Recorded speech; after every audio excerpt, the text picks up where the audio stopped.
I find myself questioning the reason behind sharing this with you. Perhaps it's because I long for a listening ear.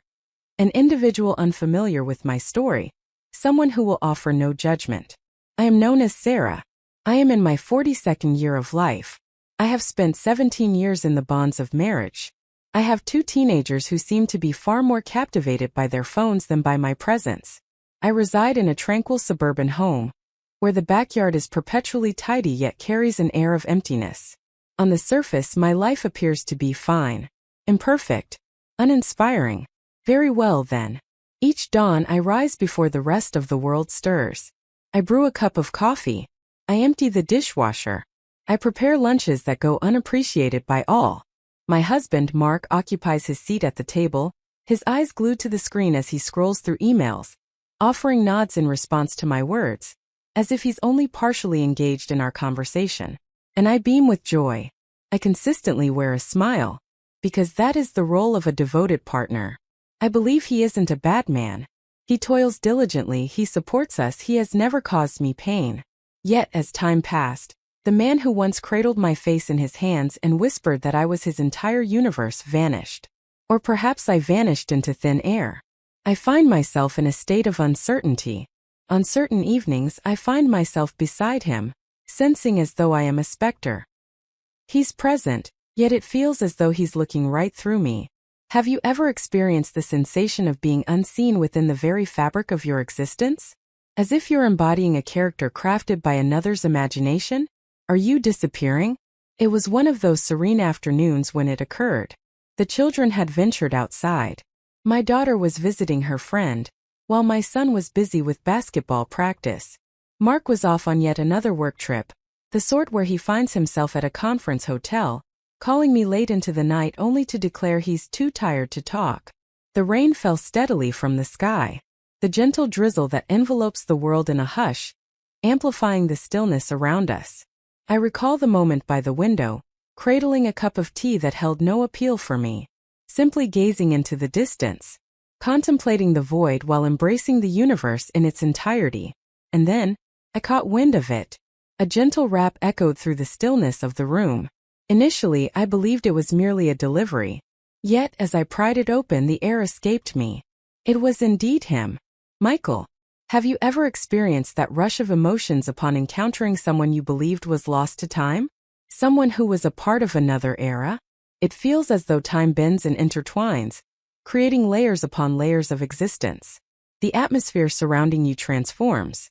Michael was the one who captured my heart first. My one true love, if I'm being sincere. Our paths crossed in college at the tender age of 19. The image remains vivid in my mind, his tousled dark hair, those absurd glasses perched on his nose, and that smile that convinced me I was the sole girl in existence. For 3 years we were bound together, an unbreakable duo. We envisioned our future as if time were an endless resource at our disposal. However, shortly thereafter he received a job offer in a different state. A year remained before I would don my cap and gown at graduation. We attempted to navigate the challenges of long distance, yet life intervened. In our youth. And then, in an instant, it was over. On a frigid January morning, I bid him farewell at the train station.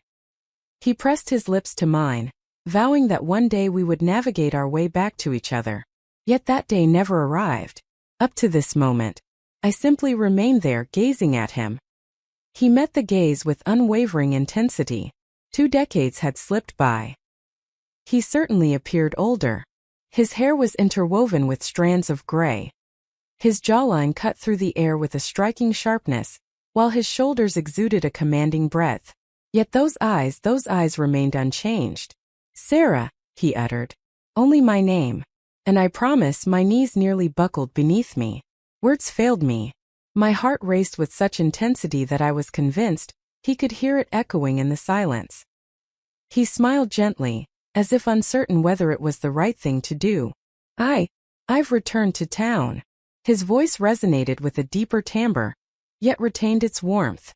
"I wasn't sure if you still resided here, but I felt compelled to find you. I have at last discovered my voice, though it emerged with a tremor. Michael, what brings you here?" He paused, uncertainty flickering in his eyes. He glanced at the damp earth before turning his gaze to me. I moved back. I recently went through a divorce. Yet you lingered in my thoughts, an unshakable presence. Separated. The word lingered in the atmosphere, reminiscent of an unusual fragrance. Words eluded me. It was as if I were lost in a dream. At any moment I could awaken and chuckle at the sheer absurdity of it all. Yet I remained in slumber. He remained poised on my doorstep, drenched by the relentless rain. I resorted to the only course of action that came to mind. I moved to the side and invited, "Enter." The living room was our gathering place. I prepared him tea as I do for all, despite the tremor in my hands. The silence weighed upon the air, thick and palpable. We exchanged glances, each time quickly averting our eyes. It felt as though my mind was racing to align with the rhythm of my heart. 17 years, I murmured at last, my voice barely above a whisper. I have spent 17 years in the bonds of marriage. He inclined his head with deliberation. I understand. I happened upon your photos online. You seem joyful. Joyful. Such an unassuming term. Such a deception. I am, I replied instinctively. Yet even I found it hard to accept. He shared the story of his life with me. He reflected on the journey of his career, the various cities he had called home, and the belief that he had discovered the perfect partner, only to watch it all unravel. He was childless. There was no one left to await his return. You were on my mind, he murmured softly. I found myself pondering, what if I chose to remain? What if I had put in more effort for our relationship? Words eluded me. A constriction gripped my throat. For the honest reality is, I had pondered that very question myself. For many years. Even after I tied the knot with Mark. Even after the children arrived. There were nights when I found myself wide awake, gazing at the ceiling, lost in thoughts of Michael. Reflecting on the possibilities of what we might have become. Our conversation stretched on for hours. Concerning higher education. Regarding our ridiculous inside jokes. Concerning the subtle details that fade from the collective memory. For the first time in years, a sense of vitality surged within me. Not merely as a spouse. Not in the role of a mother. Only I, Sarah. I found myself in a fit of genuine laughter. And I noticed the way his gaze lingered on me. As if he still beheld the same girl he had cherished 2 decades prior. As the moment approached for his departure, he lingered by the door, caught in a web of uncertainty. I don't wish to complicate your life, he murmured gently. I simply had to lay my eyes on you, to be assured of your well-being. Words eluded me. I simply nodded in response. He smiled, though there was a hint of sorrow in his expression. I shall reach out to you, he declared. And then he vanished. That evening, I found myself restless in bed, unable to drift into slumber. Mark lay beside me, his breath steady and rhythmic in the quiet of the night. All that occupied my mind was Michael. His voice resonated with a unique timbre. Those eyes of his. He had a way of making me feel seen, as if I truly mattered. I reassured myself that it was insignificant. Simply a longtime companion. Simply a wave of nostalgia. Yet, beneath the surface I was aware. A change had occurred. It was clear that this was only the beginning of a series of encounters. Michael failed to make the call the following day. Or perhaps the following day. Yet, on the 3rd day, while I was meticulously folding laundry in the living room, my phone vibrated with a sudden buzz. A message had been conveyed. A new coffee shop has opened its doors near the park. Could we arrange a time to meet? Merely to converse? I gazed at it for what felt like an eternity. Excessively lengthy. 100 reasons loomed to decline. I might have chosen to overlook it. I might have chosen to erase it. I might have reminded myself of my identity as a married woman, a mother, someone who ought not to entertain such thoughts. Yet I found myself typing. At what hour? We encountered each other that afternoon. The coffee shop nestled in a quaint corner of the city exuded a serene stillness. As I entered, the sight of him perched by the window lingered in my mind. He gazed upward, and for a fleeting moment, it seemed as if everything remained the same. Sarah, he said, his smile warm and gentle, a unique expression that only he could muster. You appear, just as you always have. A chuckle escaped me. You're not being truthful. Wrinkles have appeared on my skin. And strands of silver. He gave a slight shake of his head. No, you remain unmistakably yourself. It was an effortlessly straightforward statement to make. But do you recall the last moment when someone truly gazed at me and recognized my essence? Neither a wife nor a mother, nor the one keeping it all intact. It eludes my memory entirely. Our conversation stretched on for hours, concerning whimsical matters, reflecting on our cherished companions from our university days, reflecting on those professors we once despised, the countless late nights spent in the library, and the budget-friendly pizza that sustained us. And then we delved into the more challenging topics. He shared the story of his marriage with me. It began with affection, yet gradually faded into quietude. His ex-wife remarked that he was too distant, perpetually lost in thought, as if his mind wandered to far-off places. He remained silent. He simply released her. I shared the details about Mark with him. He is a good man, yet it seems we are merely strangers cohabiting under the same roof. I find it hard to recall the last moment he caressed my face like Michael once did. Michael gazed at me, his eyes filled with a profound, unspoken sorrow. You are worthy of so much more, he murmured gently. You have always done so. In an instant, I sensed a fracture deep within me. Our gatherings became more frequent, occasionally for a cup of coffee, occasionally during the midday meal. There was a time when we strolled through the park, engaging in conversation about the most mundane of topics. Seemed utterly innocuous. So pure. Merely two long-time companions reconnecting. Yet it was far from innocuous. Every time I returned home, I could sense this electricity still humming beneath my skin. Each time I found myself gazing at my phone, anticipating the arrival of the next message. On a quiet afternoon, he presented an aged photograph. It was a time of our lives spent in college.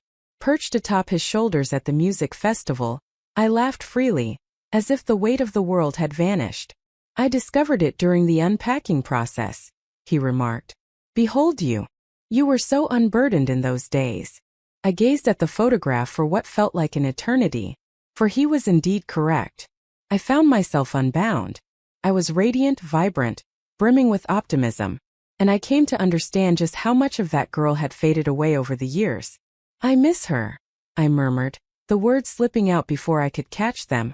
Michael fixed his gaze on me. She's still there. I can see her. Are you aware of the peril that arises when someone truly makes you feel acknowledged in such a profound way?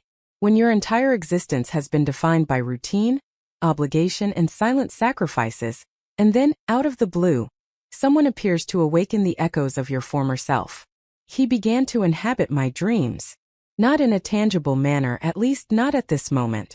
Yet in that moment, I sensed his hand gently grazing mine, and I could hear his voice softly calling my name in the shadows.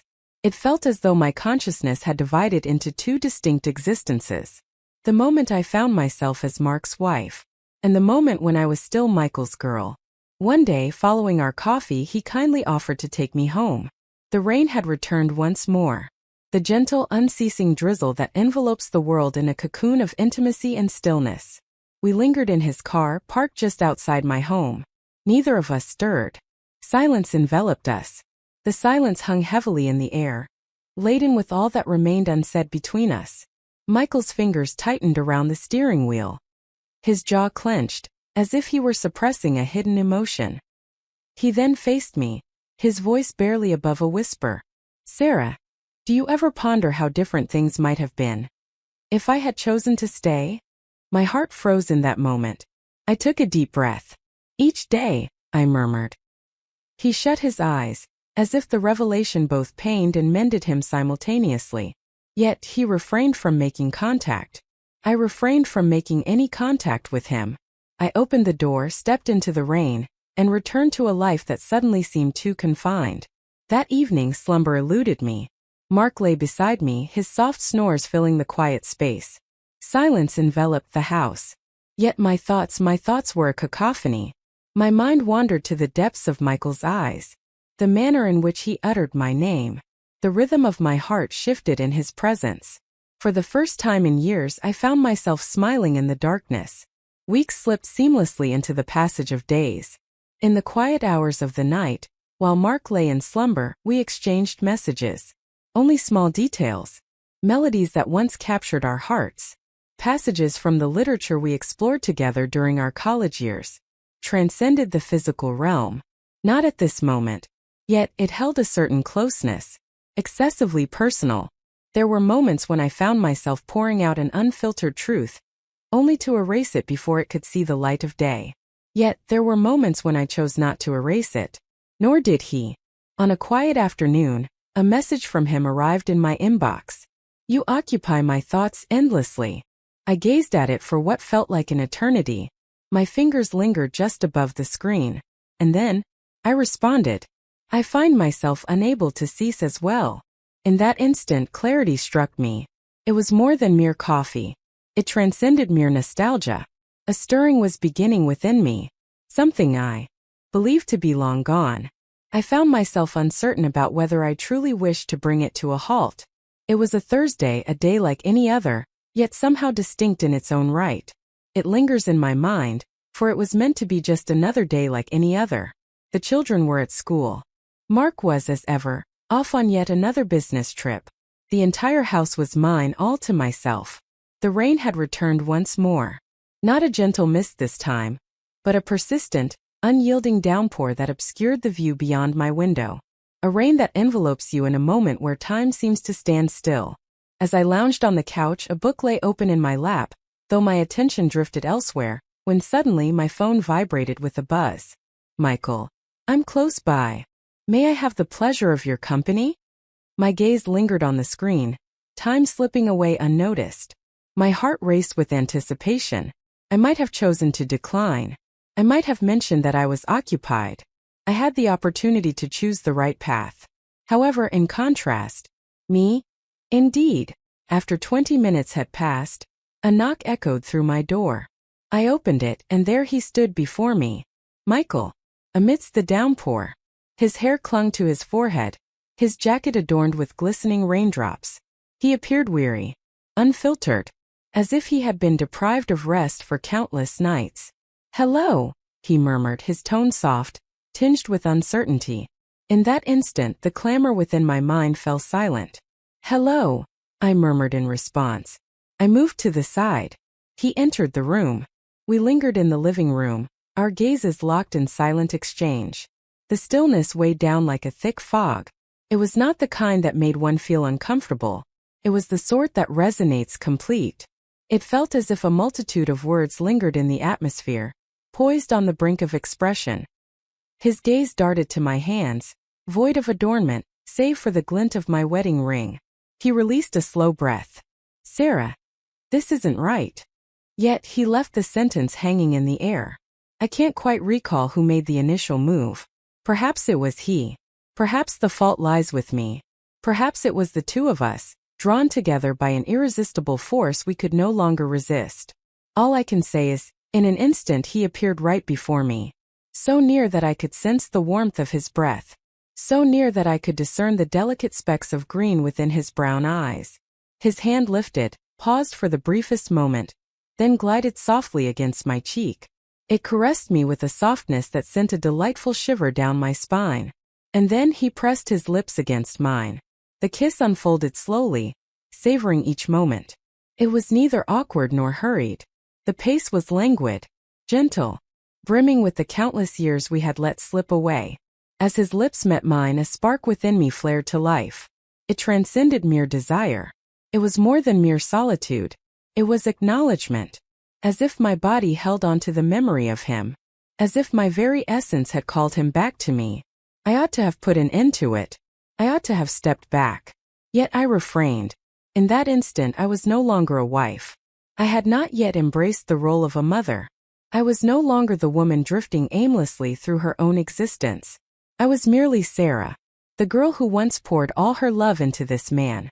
And after 2 decades, I experienced a sensation of vitality like never before. He breathed my name softly against my skin. "Sarah." His voice carried a blend of yearning, sorrow, and a hint of remorse. I murmured against his back. Michael. And then silence enveloped everything. Only hands. Only lips. The gentle patter of rain on the windows mingled with the rhythmic thumping of two hearts, longing for a moment that had been anticipated for far too long. In the soft glow of the living room, we lingered in a tranquil stillness. I laid my head against his chest, attuned to the rhythm of his heartbeat. The atmosphere was unwavering, tranquil. My heart was pounding. Silence enveloped us. What words could we possibly conjure? At last he shattered the stillness. "This is something I've desired for ages," he murmured softly. "It's more than just this. You." My throat constricted. Words eluded me. For the reality was, I desired him as well. Yet the desire for him did not render it just. I propped myself up, cocooned in the warmth of the blanket, and gazed out at the rain cascading down. A sense of guilt began to seep in, uninvited and persistent. My mind wandered to Mark. Regarding my children. Concerning the existence I had crafted, the existence I was meant to safeguard. And yet, I found no regret in it. That was the most challenging moment. Michael positioned himself upright behind me. His fingers gently swept my hair aside. "I apologize," he whispered. I glanced in his direction. "Please don't." My voice trembled. I truly required this. I required your presence." His gaze became gentle. "In that case, I hold no regrets," he replied. "That day we hadn't intended to cross paths. This was never part of our plans. Yet, once you step beyond that boundary, returning is no longer an option. I was aware of that. And yet, a fragment of my being remained indifferent. On that singular rainy afternoon, I experienced a profound sense of vitality, a deep yearning for connection, and an authentic realization of self that had eluded me for years.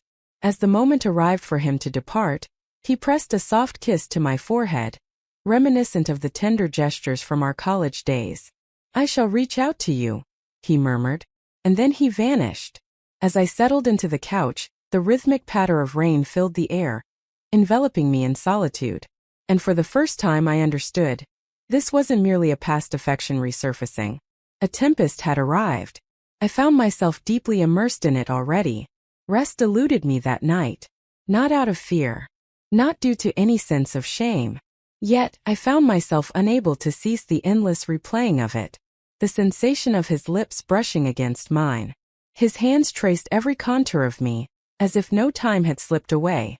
The manner in which I release it all.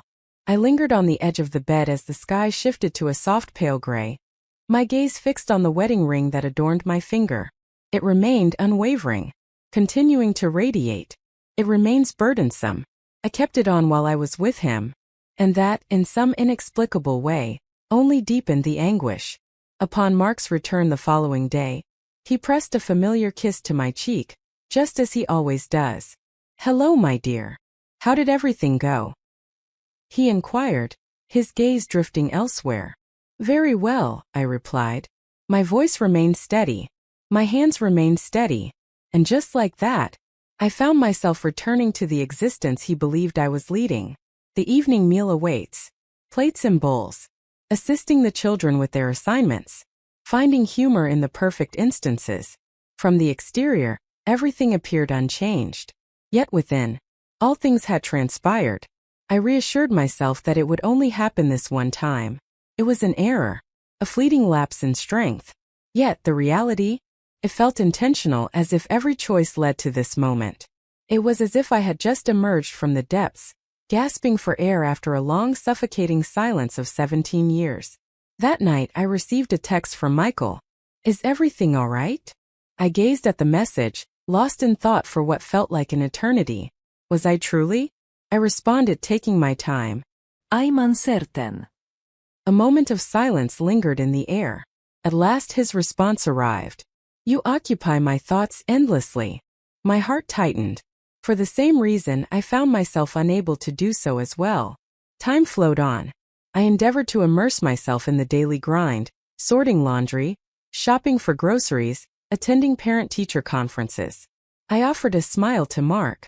I shared a joyful moment of laughter with the children. Yet, in each hushed instant, he lingered in my thoughts. Whenever a melody from our college days played, A familiar ache would settle in my chest. I would gaze at my reflection in the mirror, pondering whether he was contemplating me at that very instant. And then came the nights. As I lay beside Mark, I would shut my eyes and envision Michael in his place. Transcended mere physicality. It was the manner in which he gazed at me, his attentive ear as I shared my thoughts. He recalled details about me that I had long since lost in the recesses of my own memory. He brought back the essence of who Sarah was within me. Not mother, not a spouse, simply myself. I found myself at a loss, unable to let go of that which held me captive. One afternoon, after leaving my daughter at a friend's house, I realized I was driving on autopilot. As I came to a halt, I found myself standing before his apartment. I lingered in the car, wrestling with my thoughts, convincing myself that stepping inside was not an option. This was absolutely outrageous, that I still had the option to walk away. Yet I refrained. I rapped gently on his door. Upon opening it, silence enveloped him. He gazed at me with those familiar eyes that had lingered in my thoughts for weeks, and I crossed the threshold. Our conversation was sparse during that moment. There was no necessity for that. In the aftermath, I found myself nestled in his embrace, gazing up at the ceiling. "Michael," I breathed softly, "what is our course of action?" He brushed his lips against my hair. "I'm not sure," he confessed. "What I understand is, I cannot allow you to slip away once more." A weight settled heavily upon my chest, for I understood that I could not part with him either. Yet I was acutely aware. I could not abandon my family. I found myself ensnared in the liminal space between two existences. The structure I had crafted, and the one I had laid to rest. It lacked the pure, untainted essence of love that once existed 2 decades prior. It ran deeper, more somber, weightier. It was the awareness of its profound wrongness, and the desire for it regardless. The guilt began to gnaw at me in peculiar ways. I found myself gazing at Mark from across the dinner table, pondering whether he could perceive the truth reflected in my eyes. I would embrace my children as they drifted off to sleep, a sudden wave of shame washing over me, so intense it nearly brought me to tears. Yet, in that moment my phone would vibrate. It would indeed be Michael, and all the guilt would fade into a deep yearning. On a particular night, Mark returned home after hours. He was weary, unfocused, rambling on about a new endeavor at the office. He remained oblivious to my silence. He remained oblivious to the fact that I was lost in a different realm altogether. As he pressed his lips to mine in a gentle farewell, it felt tender yet routine, as if he were merely ticking off an item on a to-do list. And in that moment it dawned on me. He would remain oblivious. Not quite. Only after the moment had passed. Michael yearned for something greater. The way he embraced me spoke volumes. Yet he refrained from pressing forward. He continued to appear time and again. The messages that arrive in the stillness of the night. The swift meals that stretched into endless hours. How his hand would seek out mine, if only for a fleeting moment. We existed in a bubble, isolated from the outside world. A fragile bubble I wished to keep intact. I began to question whether this was love itself, or merely a recollection of love. Did I truly love him? Or was it the version of myself that I cherished in his presence? I had lost all sense of certainty. All I understood was, I was unable to cease. As the sun dipped below the horizon and I stepped out of his apartment, he took my hand gently and murmured, "Sarah, there's no need to make a decision at this moment. Just promise me you won't vanish from my life again." I stood still, caught in a moment of disbelief. I had been pondering the very same notion. "I shall not," I murmured. And I realized that was yet another vow I was unable to fulfill. Upon my arrival I found Mark dozing on the couch, the glow of the television casting a soft light in the room. I lingered in that spot, observing him intently. He appeared serene, recognizable, secure. Yet it falls short. That is no longer the case. That night, as I lay in bed, I found myself gazing at the ceiling, grappling with the question I had been evading for weeks. What is the conclusion to this? And in that moment it dawned on me that I was utterly unaware. It was destined to end eventually. There's a part of me that has always understood that truth. One cannot inhabit two realms without facing inevitable fractures, without anyone shattering. And in the end it was I. It transpired on a Sunday afternoon. I found myself in the kitchen preparing dinner. Mark sat in the living room, the television flickering before him as he half listened to the news report unfolding. The children were bickering upstairs over a matter of little importance. It was merely an ordinary day. Yet my phone vibrated. It was indeed Michael. "It's time for a conversation." I informed Mark that I had to make a quick trip to the store. I made my way to the quaint park where Michael and I had shared countless moments together. There he stood beneath the trees in quiet anticipation. Upon catching sight of me, a smile spread across his face. Yet that smile had transformed. It was no longer the same as it once was. Possessed a gentler quality, more melancholic. "Hello," I murmured softly. "Hello," he replied, his voice a soft reflection of hers. We lingered in that moment, the rain beginning to swirl around us, delicate droplets adorning his hair. "I can't continue down this path," he finally admitted. A weight settled heavily upon my chest. "Could you clarify what you mean?" He inhaled deeply. "My heart belongs to you, Sarah." I persisted without pause. "I desire to be by your side. Yet I find myself unable to be the figure you glimpse only in the interstices of your everyday existence." His words pierced me like shards of glass. For he was indeed correct. I attempted to voice my thoughts, yet the words eluded me. He took my hands in his, cradling them softly, as if they were delicate treasures. "I'm not suggesting you walk away from him," he stated. "I'm not requesting that you dismantle all that you've created. Yet, I can no longer remain your hidden truth." Hot tears welled up in my eyes. I'm at a loss for what to do." Michael's eyes grew tender. "I understand. That is precisely why I must take it upon myself to decide for you." I gently shook my head. "Absolutely not. I beg you don't." Yet he merely offered that familiar melancholic smile. "I need you to hold on to this," he murmured gently. "You remain the girl I fell in love with. You remain distinctly yourself. Always keep that in mind." And then he pressed his lips against mine. Different from what it once was. Neither with haste nor desire. Yet with a sense of conclusion. As if sealing the pages of a story you wished would never end. As he drew back, his voice barely a breath, he murmured, "Farewell, Sarah." He turned and strolled away. Forward is the only direction. Simply vanished. I lingered in that spot long after he vanished, the rain drenching my garments. For the first time in weeks, a profound silence enveloped my heart. Yet it was far from tranquility. It was a void. That evening I returned to my abode. Mark lingered on the couch, caught in a haze of half-sleep. The children remained tucked away in their rooms. All appeared unchanged. Yet everything seemed different. I settled beside him, allowing my head to gently rest against his shoulder.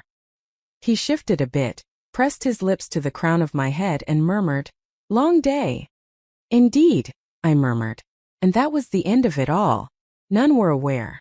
None would ever discover the truth. Weeks slipped seamlessly into the fabric of time.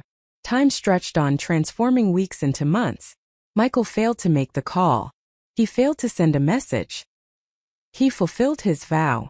At times I find myself glancing at my phone, hoping to see his name light up the screen. Occasionally, I pass by that quaint coffee shop where we used to gather, seeking a sense of connection to him once more. Yet, above all, I simply exist, as if it never occurred, as if he had never existed. Do I feel remorse for it? I'm uncertain. I deeply regret the pain I have caused my family. I feel remorse for my dishonesty. The burden of the secret I will bear for eternity fills me with regret. Yet, do I feel remorse for him? Do I lament the experience of feeling alive once more, even if only for a fleeting moment? Negative. Not even for a fleeting moment. In the stillness of the night I find myself closing my eyes, and suddenly, I am transported back to that place. The afternoons drenched in rain. The gentle sound of laughter. The manner in which he uttered my name, as if it were a cherished secret. For just a fleeting moment, I allowed myself to imagine a reality in which we found our way to each other. A realm in which he remained forever present. A realm in which I chose not to unite with Mark in matrimony. A realm in which love flowed effortlessly, unburdened by complexity. Yet as I lift my eyelids, the world comes into focus. Here I stand, throughout this existence, the one I selected, the one I continue to select. Many believe that infidelity stems from a surge of passion, or desire, or self-interest. Yet for me it transcended all of that. It revolved around solitude. It was a yearning for recognition. It was a journey of rediscovering the essence of my former self, before life obscured her existence. Michael brought her to mind, and then he brought to my attention that I remain her, even if it goes unnoticed by others. I'm uncertain if our paths will cross once more. A part of me wishes I won't. A part of me hopes that I will. Regardless of the circumstances, his presence will remain constant, never in my existence, yet within the depths of my heart. A soft reverberation of the affection I once held and rediscovered, only to lose once more. Perhaps this is truly what it all amounts to. This is not a tale of romance. It is not a tragedy, simply a gentle nudge. At times, the most profound farewells are those that linger indefinitely.